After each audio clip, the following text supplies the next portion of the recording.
Assalamualaikum warahmatullahi wabarakatuh. Perkenalkan, nama saya Bimo Condo Priambodo, mahasiswa dari kelas AK 302, nomor induk mahasiswa 2503010102017, dengan mata kuliah Akuntansi Keuangan 1, dengan dosen pengampu yaitu Bu Nurhayati Siregar. Oke, baik. Hari ini, pada kesempatan kali ini, saya akan mempresentasikan materi dengan judul Akuntansi Keuangan sebagai Bahasa Bisnis, yaitu memahami peran akuntansi dalam komunikasi bisnis. Presentasi ini merupakan tugas mata kuliah Akuntansi Keuangan 1 dengan dosen pengampu Ibu Nurhayati Siregar. Sebelum kita masuk ke pembawaan inti, saya akan paparkan terlebih dahulu agenda presentasi hari ini, yaitu akan ada membahas 7 poin utama. Yang pertama, pengertian akuntansi sebagai bahasa bisnis. Kedua, mengapa akuntansi disebut sebagai language of business. Yang ketiga, karakter akuntansi sebagai bahasa universal. Yang keempat, fungsi komunikasi dalam dunia bisnis. Yang kelima, pengguna informasi akuntansi. Enam, contoh praktis dalam dunia nyata. Kemudian yang ketujuh, standar akuntansi dan manfaat.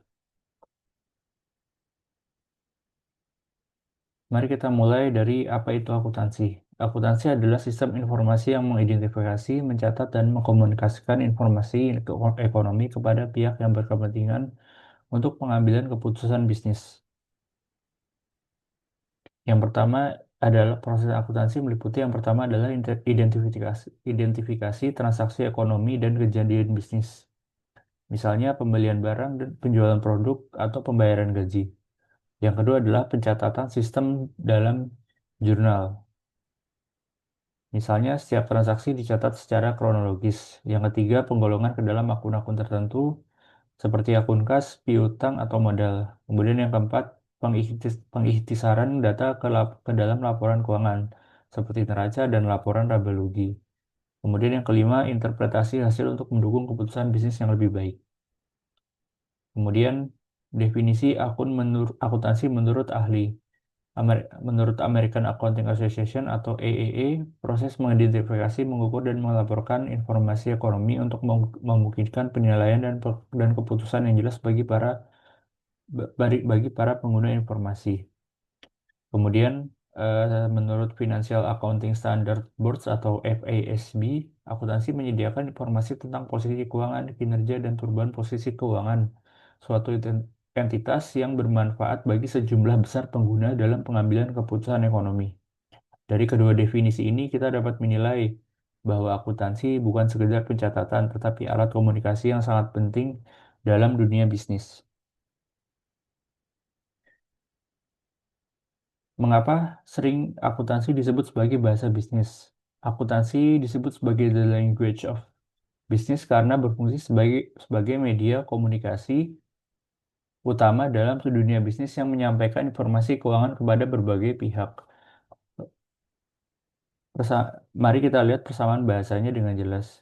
Yang pertama adalah memiliki aturan dan tata bahasa atau standar akuntansi, yaitu standar akuntansi yang harus diikuti. Kemudian menggunakan simbol khusus seperti debit, kredit, dan berbagai akun. Yang ketiga, akuntansi dapat dipahami lintas negara dengan adanya standar internasional. Dan keempat, akuntansi menyampaikan pesan yang kompleks dalam format yang terstruktur dan mudah dipahami. Yang kemudian karakteristik akuntansi bagian pertama yaitu universal dan standar. Akuntansi menggunakan standar internasional IFRS dan nasional SAK yang memastikan informasi dapat dipahami di berbagai negara. Laporan keuangan perusahaan Indonesia dapat dibaca oleh investor dari negara lain. Yang kedua, struktur dan sistematis. Mengikuti prinsip-prinsip yang jelas seperti konsep entitas, going concern, matching principle, dan konsistensi. Setiap transaksi dicatat dengan metode yang sama. Akuntansi mengikuti prinsip-prinsip yang jelas seperti konsep entitas, going concern. Setiap transaksi dicatat dengan metode yang sama sehingga hasilnya dapat dibandingkan dari waktu ke waktu. Kemudian karakteristik akuntansi bagian kedua yaitu objektif yang dapat diverifikasi. Informasi akuntansi berdasarkan bukti transaksi yang nyata seperti faktur, kwitansi, dan kontrak. Auditor dapat memverifikasi kebenaran laporan keuangan dengan memeriksa bukti-bukti ini. Kemudian komunikatif dan informatif. Akuntansi menyajikan data keuangan yang kompleks dalam format yang dipahami melalui berbagai laporan seperti neraca, laporan laba rugi, laporan arus kas, dan laporan perubahan ekuitas. Semua pihak membaca laporan ini dapat memahami kondisi keuangan dengan jelas. Kemudian fungsi akuntansi dalam komunikasi bisnis yaitu menyediakan informasi keuangan, yaitu data akurat dan tepat waktu tentang aset, utang, pendapatan, dan beban perusahaan. Fungsi yang kedua adalah memfasilitasi pengambilan keputusan dengan informasi keuangan yang akurat. Manajemen dapat memutuskan apakah akan melakukan ekspansi, efisiensi, atau strategi investasi tertentu. Fungsi yang ketiga yaitu menjadi media komunikasi stakeholder. Akuntansi menjadi jembatan antara manajemen dengan berbagai pihak seperti investor, kreditor, dan pemerintah. Kemudian fungsi keempat adalah mengukur kinerja melalui berbagai rasio dan analisis. Akuntansi dapat menilai profitabilitas, likuiditas, solvabilitas perusahaan. Kemudian pengguna informasi akuntansi, yaitu yang pertama adalah pengguna internal, seperti manajemen, yaitu menggunakan laporan keuangan untuk perencanaan strategis, pengendalian operasional, evaluasi kinerja divisi, dan pengambilan keputusan investasi. Kemudian pemilik atau pemegang saham. Mereka menilai return investasi, profitabilitas perusahaan, dan menentukan kebijakan dividen berdasarkan laba bersih yang dihasilkan. Kemudian yang ketiga, karyawan. Mereka membutuhkan informasi keuangan untuk melihat stabilitas perusahaan yang berkaitan dengan keamanan pekerjaan mereka, serta untuk mengevaluasi kelayakan tuntutan kenaikan gaji atau bonus. Kemudian pengguna informasi akuntansi secara eksternal. Yang pertama investor, yaitu mereka menilai potensi return dan risiko investasi dengan menganalisis laporan laba rugi dan neraca perusahaan. Kemudian ada kreditor atau bank. Mereka menilai kemampuan perusahaan membayar pinjaman melalui analisis risiko likuiditas dan solvabilitas sebelum memberikan kredit. Kemudian pemerintah menggunakan laporan keuangan untuk menghitung pajak yang harus dibayar perusahaan dan mengawasi kepatuhan terhadap regulasi yang berlaku. Kemudian yang keempat, supplier. Mereka menilai kelayakan kredit perusahaan sebelum memberikan pembelian dengan sistem pembayaran kredit atau tempo. Jadi akuntansi ini benar-benar menjadi bahasa yang digunakan oleh berbagai pihak untuk memahami kondisi perusahaan. Contohnya kasus yang pertama yaitu investor membaca laporan. Contoh, misalnya seorang investor ingin menanamkan modal sebesar 5 juta rupiah di PT Maju Jaya. Bagaimana akuntansi membantu keputusannya? Investor akan membaca laporan laba rugi untuk melihat laba bersih perusahaan. Misalnya laba bersih perusahaan sebesar 200 juta rupiah per tahun dengan pertumbuhan 15% per tahun. Ini menunjukkan profitabilitas tinggi. Kemudian investor membaca neraca untuk melihat posisi keuangan. Dan ternyata total aset 2 miliar, utang 800 juta, dan ekuitas 1,2 miliar. Ini menunjukkan posisi keuangan yang sehat. Terakhir, investor melihat laporan arus kas. Arus kas operasi positif sebesar 140 juta rupiah menunjukkan bahwa perusahaan memiliki likuiditas yang baik. Dari ketiga laporan ini, investor dapat membuat keputusan investasi yang tepat. Lalu selanjutnya untuk contoh kasus yang kedua, bank menilai kelayakan kredit. Misalnya PT Sejahtera mengajukan pinjaman 1,1 miliar rupiah ke bank. Bank akan menganalisa laporan keuangan untuk menentukan apakah pinjaman disetujui atau tidak. Bank menghitung rasio lancar. Aset lancar sebesar 600 juta rupiah dibagi utang lancar 300 juta rupiah, hasilnya adalah 2, 2,0. Ini adalah ini baik karena standarnya yaitu di atas 1,5. Kemudian bank menghitung debt to equity ratio, yaitu total uang 500 juta rupiah dibagi ekuitas sebesar 1 miliar rupiah, hasilnya 0,5. Ini juga sehat karena di bawah satu, yang artinya perusahaan masih lebih kecil dari modal sendiri. Berdasarkan analisis ini, bank memutuskan untuk menyetujui pinjaman dengan bunga 8% per tahun karena perusahaan dinilai memiliki kemampuan bayar yang baik. Kemudian ada lagi contoh kasus yang ketiga yaitu manajemen mengambil keputusan. Misalnya manajemen PT Teknologi Modern ingin membuka cabang baru, mereka menggunakan informasi akuntansi untuk memutuskan apakah ekspansi layak dilakukan. Yang pertama adalah mereka melakukan analisis profitabilitas. Margin laba bersih 20% menunjukkan efisiensi operasional yang tinggi. Kemudian arus kas tersedia sebesar 3 kas bebas tersedia sebesar 300 juta rupiah untuk investasi ekspansi tanpa harus berhutang. Proyeksi keuangan, perhitungan ROI ekspansi mencapai 25% dalam 3 tahun. Kemudian, berdasarkan data ini, manajemen memutuskan untuk menyetujui ekspansi dengan budget 250 juta rupiah. Ini menunjukkan bagaimana akuntansi membantu pengambilan keputusan bisnis yang terukur dan rasional. Kemudian ada standar akuntansi, yaitu tata bahasa bisnis.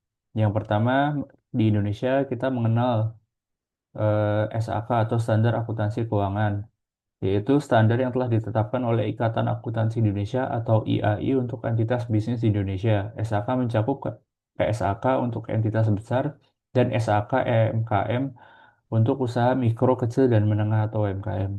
Kemudian selain itu ada juga IFRS atau International Financing Reporting Standards. IFRS adalah standar internasional yang digunakan oleh lebih dari 140 negara di seluruh dunia. Indonesia mengadopsi IFRS untuk meningkatkan daya banding laporan keuangan di tingkat global dan menarik investor asing. Dengan adanya standar ini, laporan keuangan perusahaan Indonesia dapat dipahami dan dibandingkan dengan perusahaan dari negara lain. Selanjutnya ada prinsip-prinsip dasar akuntansi. Akuntansi juga memiliki prinsip-prinsip dasar yang harus diikuti. Yang pertama, konsep entitas bisnis, yaitu perusahaan terpisah dari pemilik dan transaksi pribadi tidak dicampur dengan transaksi bisnis. Yang kedua, going concern. Diasumsikan perusahaan akan beroperasi terus-menerus di masa depan. Kemudian matching principle, pendapatan dan beban dicatat pada periode yang sama. Misalnya jika kita ingin mencatat pendapatan bulan Januari, maka beban terkait dengan pendapatan itu juga harus dicatat di bulan Januari. Kemudian ada konsistensi, yaitu metode akuntansi yang sama digunakan dari periode ke periode agar laporan keuangan selalu dapat dibandingkan. Kemudian yang kelima adalah materialitas, informasi yang penting dan informasi yang penting dan dapat mempengaruhi keputusan pengguna harus diungkapkan jelas dalam laporan keuangan. Prinsip-prinsip ini memastikan bahwa informasi akuntansi dapat diandalkan dan relevan. Kemudian yang selanjutnya manfaat akuntansi sebagai bahasa bisnis. Setelah memahami semua konsep tadi, mari kita rangkum manfaat akuntansi sebagai bahasa bisnis. Yang pertama adalah transparansi dan akuntabilitas. Akuntansi memastikan bahwa perusahaan terbuka dan bertanggung jawab kepada semua stakeholder. Yang kedua, memudahkan pengambilan dan keputusan. Data keuangan yang akurat mendukung keputusan strategis yang tepat, baik untuk manajemen, investor, maupun kreditor. Kemudian yang ketiga, membangun kepercayaan. Laporan keuangan yang kredibel dan telah diaudit meningkatkan kepercayaan investor dan kreditor terhadap perusahaan. Kemudian ada mendukung mendukung pertumbuhan berkelanjutan. Kemudian, yaitu informasi keuangan yang baik membantu perusahaan dalam merencanakan ekspansi dan pengembangan bisnis jangka panjang. Jadi, akuntansi ini bukan hanya alat pencatatan, tapi juga fondasi penting bagi kesuksesan bisnis. Baik, kita sudah sampai di akhir presentasi. Mari kita simpulkan poin-poin yang telah kita bahas. Yang pertama itu, akuntansi adalah bahasa universal yang menjembatani komunikasi dalam dunia bisnis. Tanpa akuntansi, komunikasi bisnis akan kacau dan tidak terstruktur. Kemudian yang kedua, memiliki karakteristik universal, terstruktur, objektif, dan komunikatif, yang membuatnya dapat diandalkan sebagai alat komunikasi. Yang kemudian yang ketiga, akuntansi berfungsi sebagai alat komunikasi informasi keuangan kepada berbagai stakeholder, baik internal maupun eksternal. Kemudian yang keempat, akuntansi menggunakan standar seperti SAK dan IFRS untuk memastikan konsistensi dan daya banding laporan keuangan. Kemudian yang kelima, akuntansi mendukung pengambilan keputusan bisnis yang lebih baik dan akurat. Seperti kutipan yang tertera di layar, yaitu tanpa akuntansi yang baik, bisnis tidak dapat berkomunikasi dengan efektif dan transparan. Oke. Baik, demikian presentasi saya tentang akuntansi keuangan sebagai bahasa bisnis. Terima kasih atas perhatiannya. Jika ada salah kata atau kata-kata yang kurang berkenan, saya mohon maaf. Wabillahi taufiq wal hidayah. Sekali lagi, saya Bimo Chandra Priambodo, kelas AK102, mata kuliah akuntansi keuangan 1, mengucapkan terima kasih dan salam sukses untuk kita semua. Wassalamualaikum warahmatullahi wabarakatuh.